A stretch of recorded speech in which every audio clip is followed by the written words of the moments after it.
Hello ladies! Aujourd'hui on se retrouve pour une vidéo un peu particulière. Un client qui s'appelle Claudius m'a envoyé un email et aujourd'hui on va parler de rebranding et aussi les tendances que l'on peut retrouver en 2021. Alors, pour commencer, Claudius, c'est surtout une entreprise de prêt-à-porter. Elle a créé un lien émotionnel avec ses clients pendant quelques années et aujourd'hui elle souhaite garder son logo d'origine pour conserver son image et ses valeurs qu'elle véhicule depuis quelques années. C'est pas souvent facile de garder ce genre de choses parce que soit on souhaite évoluer la chose, soit on part dans une autre direction.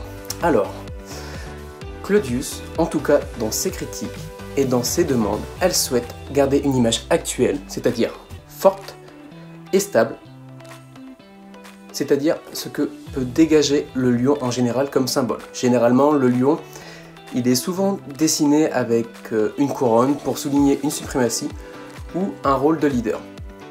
Mais les images de marque évoluent et aujourd'hui, on va essayer de la moderniser. C'est un peu normal, les tendances et les normes changent régulièrement et aujourd'hui, les secteurs essayent plus facilement de s'orienter vers l'écologie, même l'éco-responsable.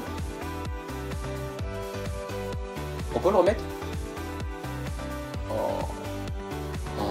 Je ne sais pas vous, mais moi je rêve de ce genre d'endroit en ce moment. Et non, je vous ai pas oublié, donc on revient pour la vidéo. Les formes géométriques, c'est important aussi parce qu'on le retrouve aussi dans le branding. Ces formes abstraites suivent également avec la 3D pour jouer principalement sur des illusions d'optique ou alors sur des matières que l'on va pouvoir toucher, quasiment toucher. On ne peut pas toucher un écran, non, si on peut toucher un écran, mais on ne peut pas toucher la forme qu'il y a dedans.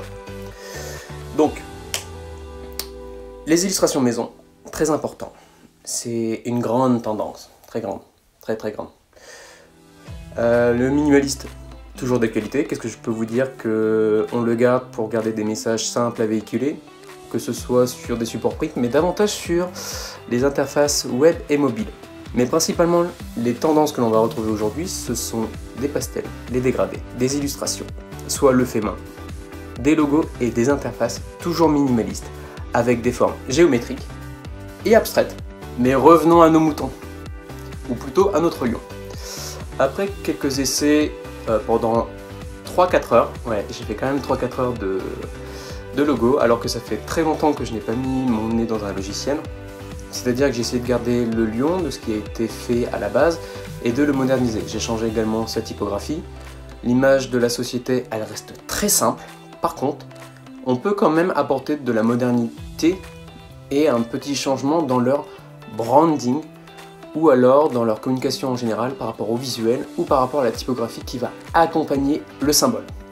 Donc je reste sur un emblème assez simple qui peut fonctionner en couleur ou en noir et blanc. Aujourd'hui je n'apporte pas forcément de couleur, j'en rediscuterai avec mon client la prochaine fois. Aujourd'hui je reste sur quelque chose de gris parce que c'est ce qui m'a été envoyé.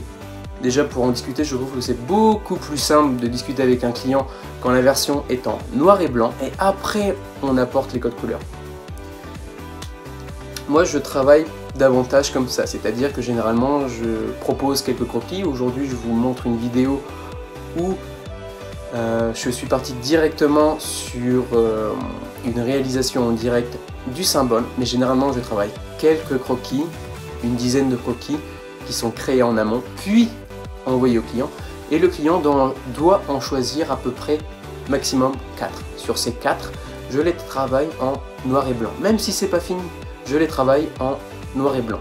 Une fois que c'est terminé, que le client a choisi 2 versions, ces 2 versions sont peaufinées, travaillées, et après, elles sont envoyées. Je ne parle même pas encore des codes couleurs, je parle simplement du symbole et de sa typographie travaillée.